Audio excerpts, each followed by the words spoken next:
suis d'une famille non pratiquante. J'ai été baptisé enfant, j'ai fait mon caté, moi j'ai arrêté après la profession de foi. Quand j'avais 20 ans, j'ai vraiment approfondi ma relation au Christ. J'ai un de mes meilleurs amis qui est décédé.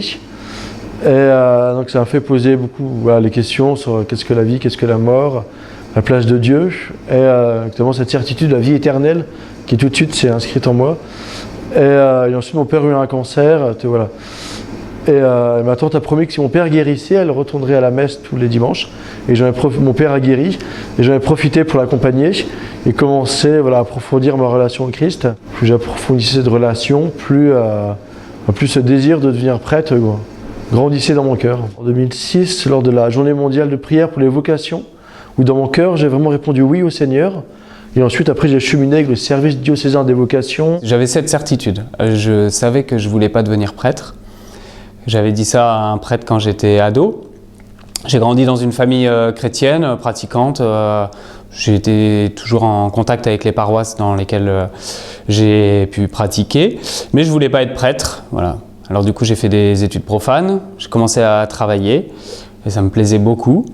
Mais voilà, j'étais satisfait, heureux, mais pas comblé. Je me suis rendu compte que il y avait une question que j'avais pas réglée vraiment en moi. C'était la question de devenir prêtre, puisque je disais que je voulais pas devenir prêtre, mais en fait, je m'étais jamais vraiment posé la question. Donc progressivement, je me suis fait accompagner par des prêtres, par l'Église.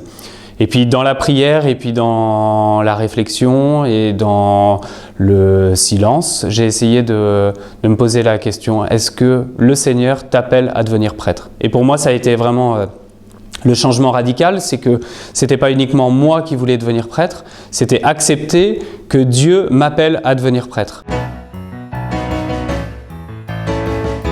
Plutôt serein.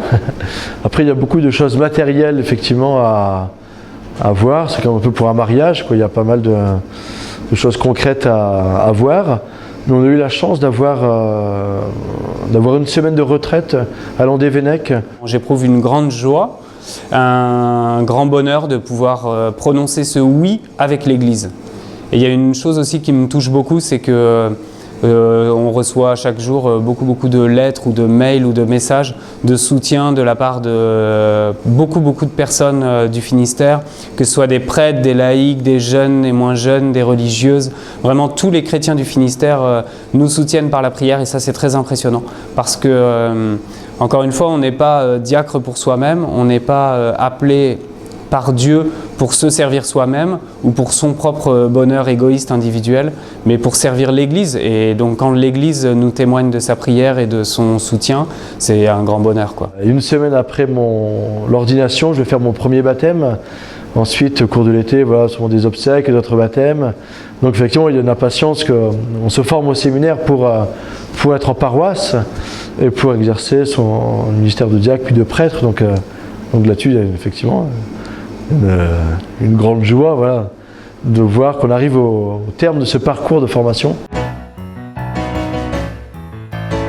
Je ne suis pas Superman, mais apporter qui je suis, voilà, avec mes capacités, mais aussi mes limites, et au service du Doyenné de Quimperlé, voilà, où je suis en paroisse. Pour moi, être diacre, c'est d'abord être consacré au Seigneur, vraiment donner sa vie entièrement au Christ, et au Christ pour le service du peuple de Dieu, pour le service des chrétiens, de l'humanité tout entière. L'objectif, c'est amener les personnes à faire une rencontre du Christ, une rencontre de Jésus, et cette rencontre se passe par un accueil bienveillant. Pour moi, le diaconat, je l'envisage au service des plus pauvres de l'Église, donc dans une pauvreté matérielle ou spirituelle ou humaine, ou une faiblesse ou une fragilité, quoi. Chacun de nous a ses faiblesses et fragilités, et Dieu nous aime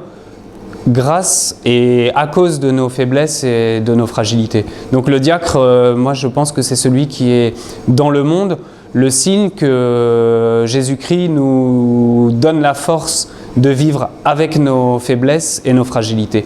Ce que je vais, moi, apporter à l'Église, c'est d'abord la grâce que Dieu nous donne. C'est-à-dire que Dieu choisit parmi son peuple des hommes qu'il destine à être diacres pour que nous soyons envoyés dans l'Église du Christ pour donner la force de Dieu dans les sacrements.